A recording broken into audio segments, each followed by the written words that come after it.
Hi friends అందరికీ. నేను వచ్చేసి ఈరోజు శుక్రవారం కదా అండి.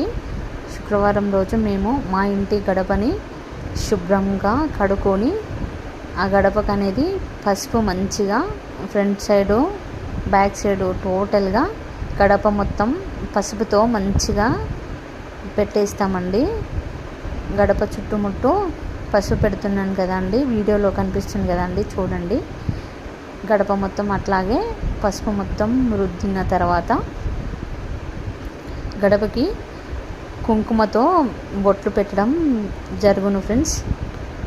కుంకుమతో బొట్లు పెట్టి వరిపిండి అంటారు కదా, వరిపిండి వచ్చేసి బియ్యంతో పట్టిస్తారు కదా అండి పిండిని, ఆ పిండితో కూడా కుంకుమ పసుపుతో బొట్లు పెట్టిన తర్వాత మధ్యలో వైట్ కలర్లో ఆ పిండి అనేది బొట్లు పెడతాను ఫ్రెండ్స్. కుంకుమ బొట్లు పెడుతున్నాను కదా అండి. ఈ కుంకుమ బొట్లు పెట్టిన తర్వాత మీకు వైట్ కలర్ పిండితో మధ్యలో అనేసి పెడతానండి. చూడండి, వీడియోలో కనిపిస్తుంది కదా మీకైతే.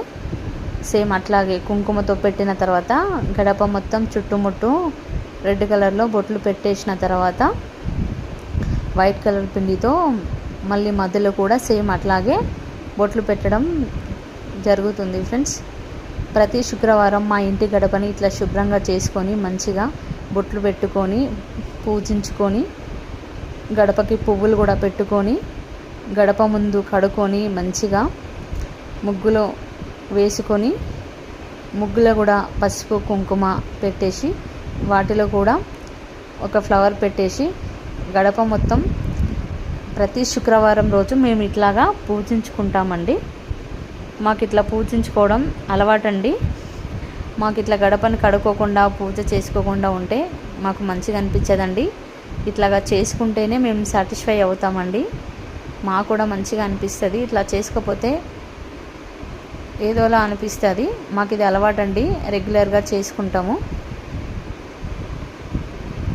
గడప ముందు అట్లాగే ముగ్గులు వేసుకొని మంచిగా అందులో పసుపు కుంకుమ మధ్యలో పువ్వులు పెట్టడం జరుగుతుంది ఫ్రెండ్స్. నాకైతే ఇలా చేసుకుంటేనే నేను ఫుల్ సాటిస్ఫై అవుతాను ఫ్రెండ్స్. లేదంటే నాకు మంచిగా అనిపించదండి. అందుకనేసి మేము ప్రతి శుక్రవారం ఇట్లా చేసుకోవడం జరుగును ఫ్రెండ్స్.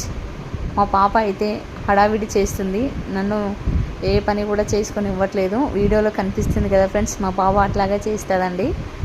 ఆమెకి ఇంకో పాపకి ఇట్లా తోడు లేరు కదా ఆడుకోవడానికి, ఒక్కటి కదా.